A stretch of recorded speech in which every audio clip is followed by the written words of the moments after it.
Hey, girlfriends, welcome to another episode of Girlfriends and Goals. We're your hosts, Miosha. And Samaria. This podcast is a space where we'll talk about friendships, life goals, a little bit of pop culture, and all things womanhood. On today's episode, we're going to be discussing our thoughts on girl code and loyalty in 2023. We definitely have a good episode in store for you guys. So if you're watching this on our YouTube channel, please make sure that you subscribe and give this video a thumbs up. And if you're listening to this on Apple Podcasts, please consider giving us a 5-star rating and writing a review. All right. So I actually can't believe we haven't talked about this in 2 years of podcasting. So it's really interesting that it's just coming around. I know. All right. So to start us off, I want to know if you feel like there's been any kind of shift in the expectations of loyalty among women, like between now and maybe the last 8 to 10 years. Hmm. This is hard because part of me wants to say yes, Okay. only because I think we just have way more visibility into people's personal thoughts and ideas. Like, yeah, social media was around 10 years ago, but I feel with time, people have just become more and more vocal about sharing their ideas. Everyone wants their opinions to be heard or Mm-hmm. seen. So Yeah. I would say yes, and just that we just know more. I don't know that women have changed that much, but I think the access has changed and people have just become much more comfortable sharing themselves online. Yeah, as you were talking, I was thinking about this thing I saw on probably Twitter, but it was like we were never supposed to know these many people existed, let alone all their thoughts. And that is so true. Like years ago, like say when I was born or you were born, like we didn't even know what places were populated or not popular. Like we didn't know a whole lot of information about everything. Now we know everything about everything, it seems. So yeah, I don't think anything has really changed. I do agree that people are more vocal. Obviously, everybody has a podcast. Um, Including us, yes, as we sit on here talking right. about As we ourselves. give our thoughts on everything. Um, but yeah, I think that really is the only change. I think for women, there if there has been a change for women, I think the expectation is higher for some Mm, than before. Because it's like, oh, okay. we know better. We know how these We things should. work. And yeah, like we've had all Mhm. these generations come before us. We should know better by now. Yeah, and people sharing their thoughts, plus us just knowing of other people's stories. It's like no one person would know enough people to hear about some of these crazy At all. situations that happen. But with social media and just the way life is, you can see a story online or on YouTube and be like, oh, wow. It almost feels like you know this situation more than you actually do. But when you think about it, it's like, okay, well, how many situations that have happened that are actually close to you in your life where Mhm. it's like, okay, what's the likelihood of this happening? But it feels high because of how connected we are online. Absolutely. And even with like the things that are debated endlessly on the internet, I love when Mm-hmm. someone comes on and they're like, okay, so in real life, this is how most families work. This is how most relationships work. This is how most first dates work or whatever. Because a lot of times when we're online and people are sharing their most outlandish thoughts, one, we don't even know if that's their reality. They could just be doing stuff for attention, but also like just because it's their reality, that doesn't mean that it's the most common reality. So with the internet, I Yeah. think we get a little bit lost in the sauce. Yeah, it does mix up reality. So do you feel like your own personal expectations of loyalty are equal across all women? Maybe not even that you know, but that Hmm. you'd randomly meet versus women that are close to you and acquaintances. But I feel like you said you don't use acquaintance when you describe friends or I mean, I don't, but I should. Like, okay. I don't say, oh, this person is my acquaintance, but Hmm. I do think in my head I have like levels that Yeah. I'm very well aware of. I just wouldn't be like, oh, this is such and such my acquaintance, because I'd be Yeah. worried about like, oh, what if that person sees me as a friend? And I Yeah. act the same way in all of those relationships. Like I'm still loyal or kind or whatever. So anyway, Hmm. I think I don't have high expectations for most people. Mm. But when it comes to my close circle, I do have high expectations. So yeah, my expectation is different for like best friends versus, someone who I don't know, go to school with, go to church with, go to work with, like I think I always try to think, oh, this person doesn't owe me anything. Even if I think they should know better, I remember they don't owe me anything. So I need to have like a little bit of a guard up.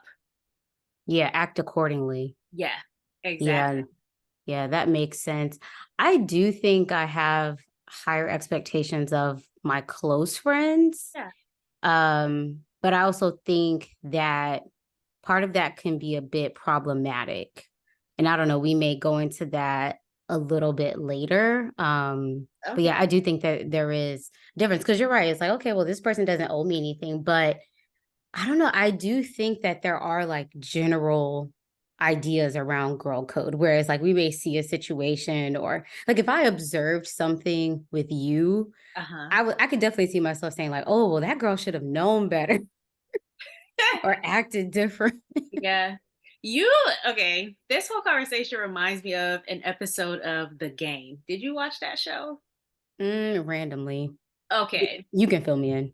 Okay. So in the first season of The Game, Derwin, which is like Tia Mori's boyfriend in the show, he starts having an affair with the singer Drusadora. You know Mm-hmm. Drew from Housewives. Mm-hmm. Okay, so they start off just as friends, and then they get into, something more romantic. And on the season finale, Tia finds out about it. And when she exits the party that they, all attended, she sees Drusadora. Mm-hmm. And she's like, man, I know you don't necessarily owe me anything, but I am another Black woman. And so, yeah. And so I thought about that because like if I were Tia, you want to have higher expectations of Black women. I think naturally I do just because that's mostly who I'm around. And there are certain things Mm-hmm. that we just like there are certain standards that we have that I'm sure other communities have too, but I'm not aware of them because I'm not a part of those Mm-hmm. communities. But I could understand her feeling like, man, I'm another Black woman. Why would you do me like that? But if I were her, I would have been like, I'm not even surprised. Like, expect the worst from almost everybody. Yeah.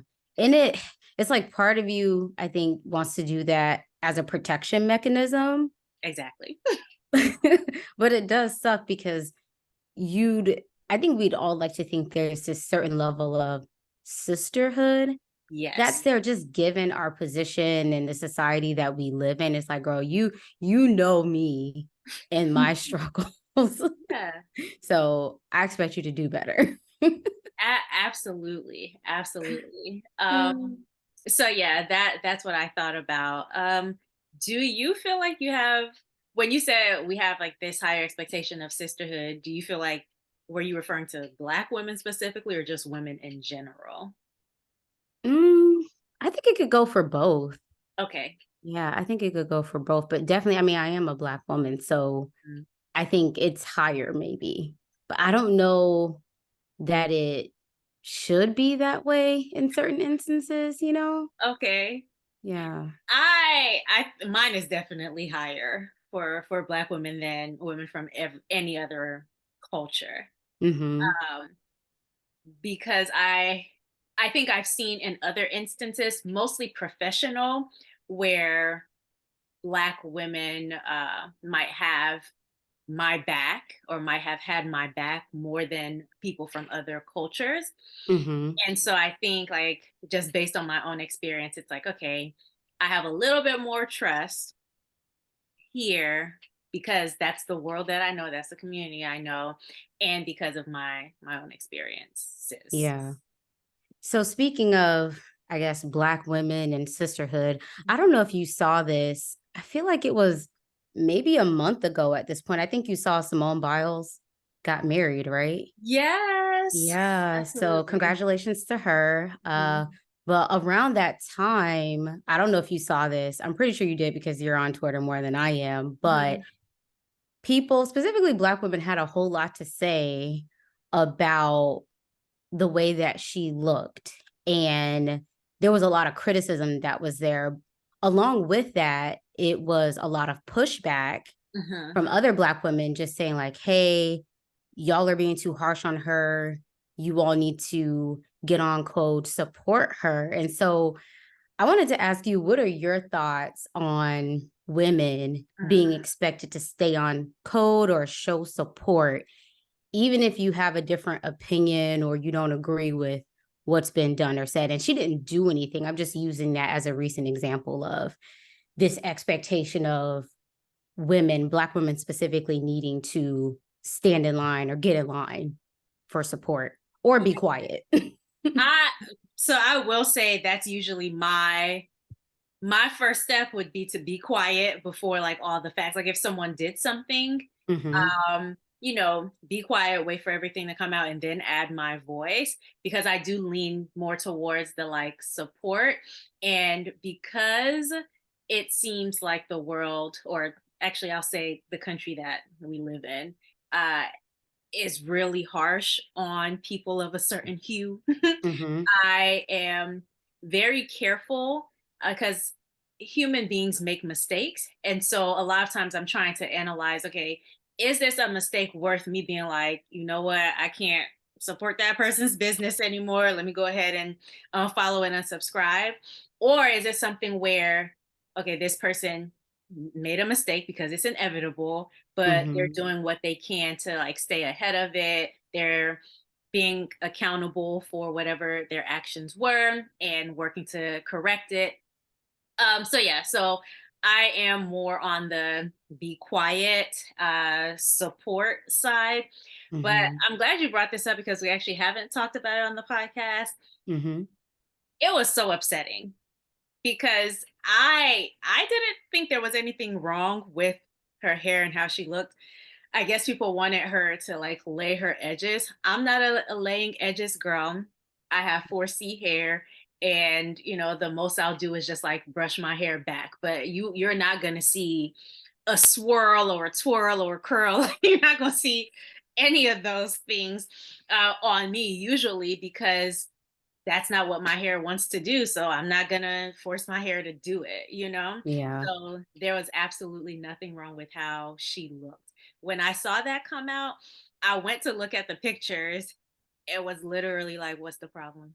Like, why Yeah. is this even a topic of discussion on this girl's one of her happiest days, where she looked beautiful? I thought it was very unnecessary, and I thought people were bored. Like they have nothing better Yeah. to do. The way that people were acting was as if she had done something. No, she was minding her own business, showed up to her wedding, and Yeah, I will say I agree with the camp of, hey, we should be supportive. yeah. I mean, this woman is a world-class athlete She does not owe and y'all edges. Like she does not owe y'all edges. She has given us enough. enough. Yes, she's given all that she has, and yeah, it was just very unnecessary, but it did get me to thinking, aside from that, just when different situations happen and we're kind of, I think because of social media, encourage more to be on code and to be supportive. Mhm. And from in what I saw in that situation, the girls who were coming against her and speaking negatively, they were gotten together pretty quickly. Yeah, by others. Like, girl, 2023 is not the year that we're doing that. Over some edges. Like I don't know. I When people started perming their edges and the rest of their hair was natural, I was like, we have lost the plot of this movie. we We And really I think have to do why it also hits different is Mhm. she showed up as her natural self. I mean, obviously it's her wedding, so she has on makeup, but that is who she is. And as you mentioned earlier, I have locks, so I'm definitely not laying anything. But it was disheartening to see a woman being criticized so harshly for being herself. And it's like, y'all, what do regular Black women walking around every day look like? That's the majority of Ex us. exactly. Like, I couldn't understand it, but if this were, like, outside people criticizing, okay, y'all don't understand our hair, you know? But y'all all have the same type of hair. Like, we all have similar, or a lot of us have similar hair types, so I don't. And not everybody wants to be gelling their hair and sweating Mhm. oil and gels all over the place. She looked fine. No offense to everybody to people who do use oils and gels. It's just, that's your preference, but it's not everybody's, Yeah, this expectation that we're all supposed to be alike. Mhm. Yeah. Do you feel like there are areas where girl code loyalty shouldn't apply? Hmm. One area that I could think of, Mhm. and I don't know if it's an area or because I guess it could apply to multiple areas, but if there's an opportunity that's of a lifetime or a rare situation, Okay. I I do think that you may have to rethink exactly what loyalty will look like in that situation. Like I could think of if say Samira and I planned a trip, right? Mhm. It was a big girls trip, something we were very much looking forward to, but she gets this opportunity to go speak somewhere else and it's a once in a lifetime opportunity. Will my feelings be hurt? Yes. Will I be sad and wishing I was wherever we were supposed to be? Of course. But I don't know if I would expect your loyalty to our friendship and the time that we were supposed to have Mhm. to override this once in a lifetime opportunity. Yeah, that So would. that would be an area where I'm like, no, loyalty would have to be put to the side, even though in the moment, my knee jerk reaction would be probably I'm sad or really disappointed, but I Mhm. would have to work my way to a point of being understanding. Mhm. And I would tell you, like, hey, girl, this is a once in a lifetime opportunity. Like, I can't compete with that. Yeah. Yeah, when you started talking, I thought you were going to talk about when there's an opportunity that two women are out for, and That too. yeah, like the competition. So in Yeah. that situation, I think loyalty loyalty doesn't apply, but I wouldn't expect someone to go so dirty. Like I wouldn't expect someone to pull out something from another woman's past so that she could be Hmm. the one selected.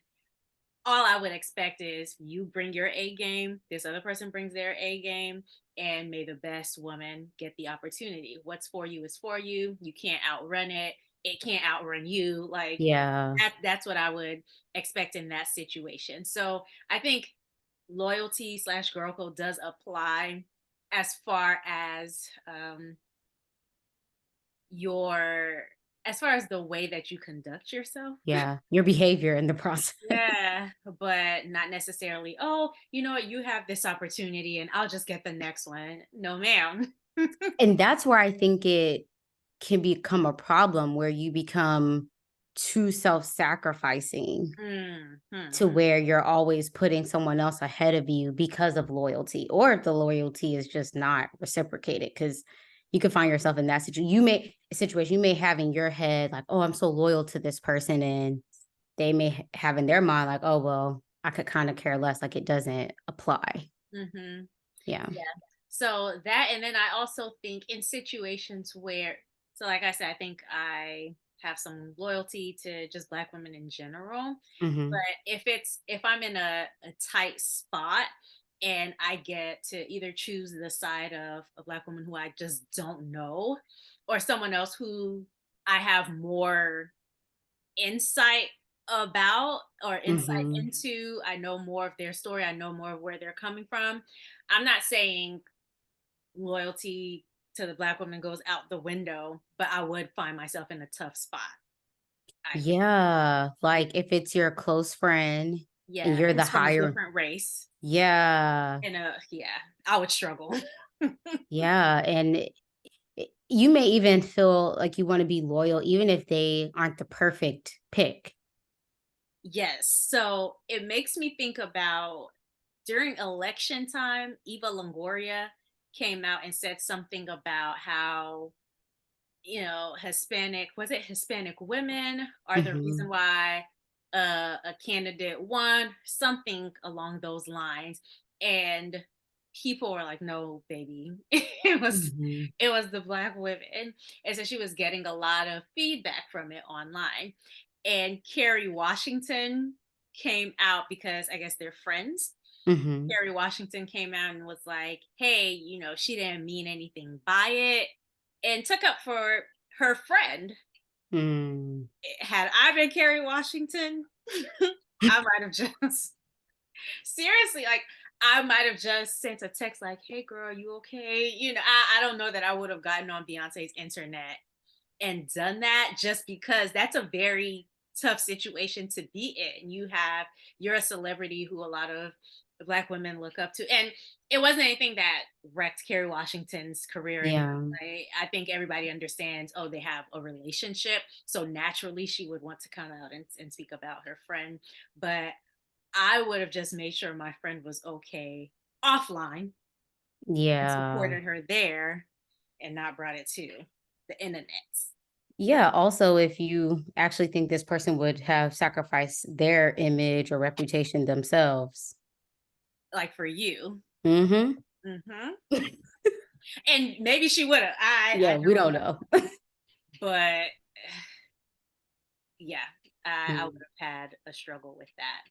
Yeah. So do you think that being too nice or loyal can keep you from the life of your dreams by maybe being more self-sacrificing? And this is a context of romantic relationships, career opportunities, or Mhm. experiences that you could have. 1,000% yes. Because in a Mm. lot of those situations, I think we've talked about this before, where you're sacrificing yourself even without giving other people an opportunity to be the ones to make the sacrifice. So you're like, oh, I'm Mm. going to be loyal and take this L. And you haven't even given the other person an opportunity to take their L so that you can advance. So I absolutely think that it can keep you from reaching the heights that are possible. Mm. Yeah, I do. Okay. What, you disagree? I agree, but then part of me thinks what's for you is for you. And So, I guess it's like finding the right balance of I am where I need to be, where God wants me to be. But then on the flip side, you can't just be uber self-sacrificing and always passing yourself up because then you won't mhm. get anywhere. Yes, like the opportunities might come back around, but you would have spent so much time. Like you could have had it at point B, but Mm-hmm. now you're not getting it until point X because Mm-hmm. you decide to make a sacrifice. You know what I'm saying? So, Mm-hmm. yes, everything will eventually work out. But I think sometimes we put ourselves in situations where we could have been farther along in a Mm-hmm. situation than when we actually, decide to go with it. Yeah. And I also think if you are filling your time with putting everyone else's needs ahead of yours, sometimes you do have to do that. Just depends on the situation. But I think you can get so caught up in that you're not able to make progress on the things that you really want or that are important to you. And there can be this feeling of, but I'm doing good. It'll Yes. come back around to me. Just keep doing the right thing, keep doing the good things, and it'll Yes. just come back around. And I don't know that that's how that works. Yeah. Absolutely. So that I think we can definitely we have a hand in when things happen and when they don't. based on, what we do, what part we play in it. So, Yeah. since we're talking about like loyalty, we've really focused on like, girl code, so loyalty with Hmm. women. Do you feel like there's the same pressure on men to have loyalty to one another? Oh, you're shaking your head already. Okay, so why not? Outside of the context of snitching, it's like, oh, I'm staying Sorry, on. that's so true. Like, unless a guy is like, oh, you better have my back or not talk about what happened or whatever, Mhm, I don't see this. I don't want to say I don't see any loyalty, mhm. but nowhere near the pressure that I think women are Yeah, under from society and just each other in terms from of each other. expectations. Yeah, I don't see where men have that. If anything, I hear may the best man win. We do, I think, as a society, expect women to have a higher moral code than men. Yeah. From the beginning of our lives, you hear boys will be boys. Oh, he's just doing that because he's a boy. Or men will do that. Or even like within romantic relationships, this expectation that men are gonna go out there, but they'll come back to their home. It's like, why is the bar so low for them? And we are expected to be, the epitome of morality within society. And that's not to Mhm. say, there shouldn't be some type of morals that we as a society or we as women adhere to. But dang, can Yeah. they get some expectations on them? Besides, I think the only expectation that men have is money. Like you Yeah. have to have money. But that's really it. Whereas women, we have to be beautiful. In these days and time, like we also need to have some type of money. Hmm. So yeah, the bar is in like heaven for women and hell for men, it seems sometimes. Yeah. And I think for men, them putting themselves first and positioning themselves in the right place. And if they have to step on someone's neck to get there, it's like, oh, he just had to do what he had to do. But a Hmm. woman isn't afforded that. And I also think what contributes to it is even when women do exercise the same behavior, Yes. they are heavily criticized for it versus men can be praised and uplifted. So even the women who are like, no, I'm going to get mine, I'm going to do what I need to do to get to the top, they're a mean girl. Or so I saw this recently with the Real Housewives of Atlanta, which I've decided to watch this season. And I'm already a little bit behind, and the season just started, so I don't know how long this is gonna last for me. But I guess there's this thing from even previous seasons where Candy is criticized heavily Mm, for working and not being at home with her children when she has to travel or whatever. And it's hmm. like, okay, but if this were her husband who was never home, was always traveling, he would not be getting this type of feedback. It would be a positive for him to be Yeah. getting that Yeah. money. It is what it is. It's what comes with the territory of being a man. Hmm. All right. So to wrap things up, I wanted to ask you, what are the risks that you think come with being too loyal or keeping girl code, if there are any? I don't think there are many. I actually think it works more in your favor than not, because when you're a girl's girl and people know you Hmm. to be that, or women know you to be that, you are more likable, you're more trustworthy, uh, and perhaps people would want to do more for you because they're like, oh, well, if I were in a situation, she would probably look out or have my back. So Hmm. I'm going to do this. So I think there are a lot of pros to being a girl's girl, abiding by girl code.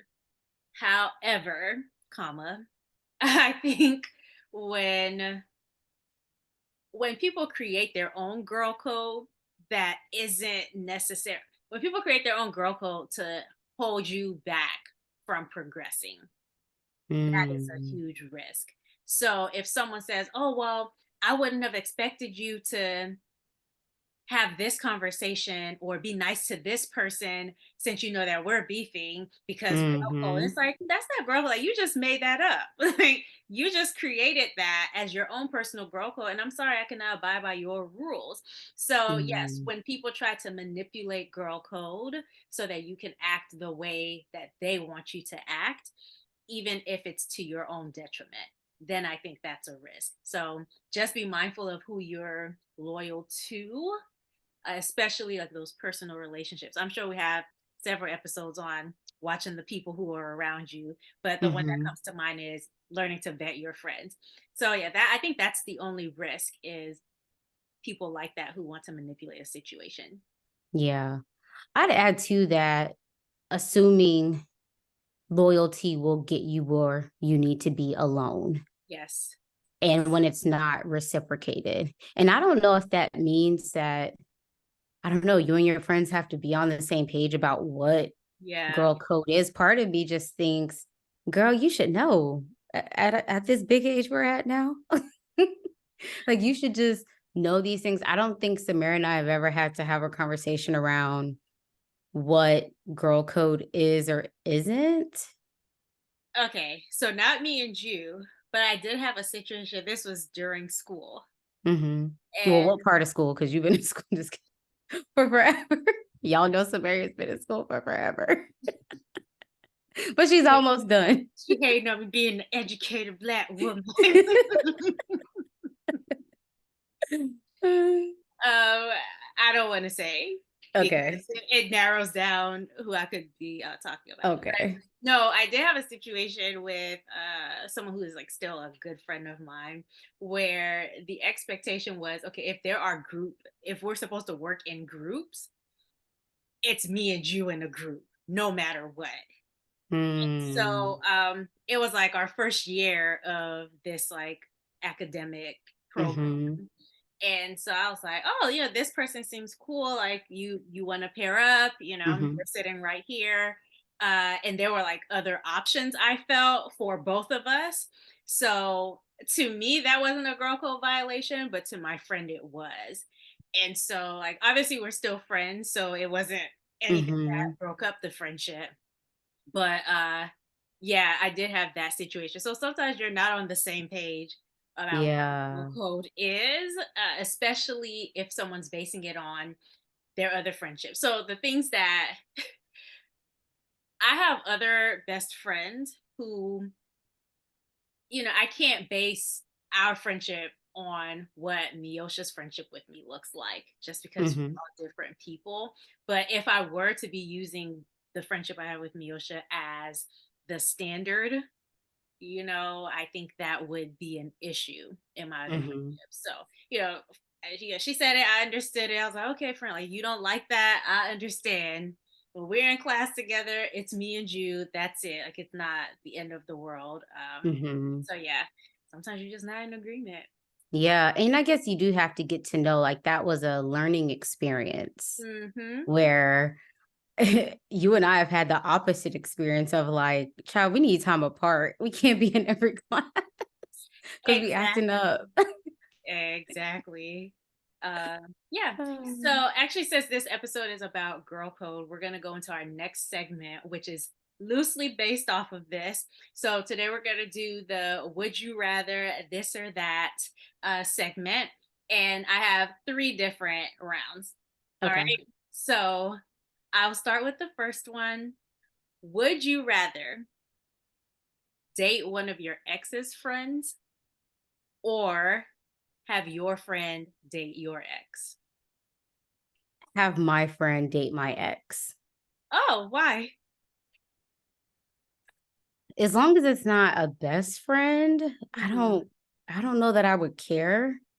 Okay. Um, I don't know, yeah. Cause then like I would only have to maybe worry about seeing them here and there. I guess it would also depend on like how close are these ex friends. Mm, Yeah. What about you? I agree. I would rather have a friend date my ex because then I have more control over what events I go to. So, say for example, I'm dating an ex's friend and he wants to go to all of my ex's events. He wants to do all the things because they're still cool. Then I'd imagine I'd have to see that ex a little too much. But if it's my friend dating an ex, I could choose to really never see her again if I Oh, wanted to. I mean, that would not be the case, but hopefully she'll understand, like, hey, this person's not in my life for a reason. And that mm-hmm. reason is that I didn't want them around me as much. So you see me not coming to things is because of that. Yeah. I have more control over how often I'd have to see that person, I think, as long as it's not a best friend. Have you ever seen that work out to where these ex-friends get together and they live happily ever after, or is it just for a season and then they move on? I don't think I've seen that's something I've seen in movies, but not in. Ooh, I have seen one real life example and it didn't last. Yeah, I've seen it once and it didn't last. It Actually, I was saw it twice and it didn't last, now that I think about oh it. yeah, Yeah. it was like two best friends. One Mhm. of them liked this gentleman, but things didn't work out. And then after like maybe a couple years, the other friend started dating the gentleman and Were they still best friends? not during that period of time. Mm. So yeah, it did not work out. But I think now they're back to being cool. Mm. Yeah. So Ooh, sticky, sticky situation. mhm. Okay. Would you rather be accused of not upholding girl code by a close friend or on a national platform by an acquaintance? Mm. Ah, oh, I wanna say a close friend because I'd hope we could have some conversations and have some wine and figure it out before I'm getting drugged up and down Twitter. Just like, that's just not the life I want for myself. Even though I feel like it would hurt more, but if we Mhm. know each other and if the friendship means a lot to me, hopefully it meant a lot to them, that we could work through it. But it also depends on what it is. Like, did you try to get with this girl's man or ex-man? I mean, some stuff you can't talk through. Yeah. For debate, I think I would rather have it be a close friend too. Yeah. Yeah, for the same reasons because if on a national platform an acquaintance calls me out, I can't even go online and be like, we weren't even cool like that. Because people are gonna be like, oh, y'all not cool. We saw y'all at this brunch, this restaurant, this basketball game, sitting courtside. Hmm. Like people will pull up receipts to make it seem like y'all came out the womb tight. And so, Yeah. yeah, and then other women know you as this person who doesn't really get down with girl code. So it's just a little risky being a national platform for me. Yeah. We've seen that with YouTubers who were YouTube friends. Hmm. They've something has happened and people take sides and it's like, oh, well, you don't know how to be a friend. And it's like we were YouTube friends, but in people's heads, it's like, no, y'all were real Because friends. that's what they're seeing. Yes. Mm-hmm. Yeah. Mm-hmm. That's why nobody on YouTube needs to know who my friends are. I mean, I mean, but we're forever. We're yeah. okay. Would you rather tell your friend that her bae is cheating or find out from a friend that your man is cheating? Both trash. Absolutely. Neither one. Neither one. None of the above. Yeah, I would hope to never be in that situation where I have to tell a friend Ugh, because part of me is like, sorry. Thinking about it, just like, ugh. yeah, it's like part of me feels like she probably knows. And it's like a damn if you do or if you don't. If you don't, girl, why didn't you tell me? If you do, she may feel embarrassed or feel away that you're running to her, telling her her business. I would say neither. And of course, I don't want to find out that my guy is cheating. Right. That's Uh, not even an option. Like, if yeah. I had to pick between the two, I'm sorry for it. It's kind of, That, I am so sorry. it's, Yeah. ugh. Thank you guys so much for tuning into the Girlfriends and Goals podcast. Make sure you follow us on Instagram at Girlfriends and Goals Podcast. If you're watching on YouTube, don't forget to subscribe and give this a thumbs up. Also, comment, let us know your thoughts on Girl Code. And if you're listening to this on any platform, make sure you give us a 5-star rating. Until next time, bye. Bye.